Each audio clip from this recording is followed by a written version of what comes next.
Hi friends, मी आहे प्रतिभा खांडे आणि आज मी तुम्हाला 32 साईजचे प्रिन्स कट ब्लाऊजचे माप कसे घ्यायचे हे सांगणार आहे। तर सुरुवातीला पहिल्यांदा आपण इथून इथं म्हणजे आपल्या ब्लाऊजची उंची आहे 13 + 1 म्हणजे 14 उंची घेऊन द्यायची आहे। उंची झाल्यानंतर हा आपला 4 पॉईंट सोडून द्यायचा आपल्याला काजपट्टीसाठी। त्यानंतर आपल्याला गळा घ्यायचा अडीच आणि शोल्डर घ्यायचा आहे 3 म्हणजे एकूण 5.5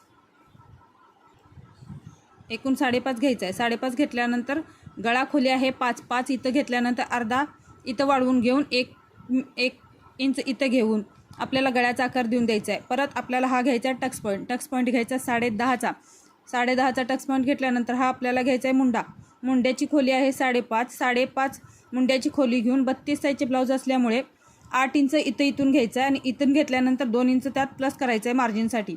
आणि त्यानंतर आपल्याला हा मुंड्याचा आकार देऊन घ्यायचा, इथं अर्धा इंच आत वाढवून परत इथं 1 इंचावर हा घेऊन मुंडा खोली घ्यायची आहे। परत इथं अर्धा इंच घेऊन हा मुंड्याचा पुढचा मागचा मुंडा येऊन जाईल।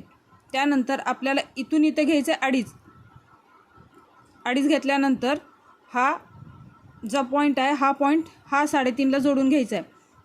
हा 3.5 हा 2.5 हे दोन्ही पॉईंट जोडून घ्यायचे। जोडून घेतल्यानंतर इथून आपल्याला हे 2.5 घ्यायचं आहे। 2.5 घेतल्यानंतर इथं 1.5 इंच वाढवून घ्यायचा। 1.5 इंच घेऊन हा आकार येण्यासाठी आपल्याला हे दोन्ही पॉईंट जोडून घ्यायचे।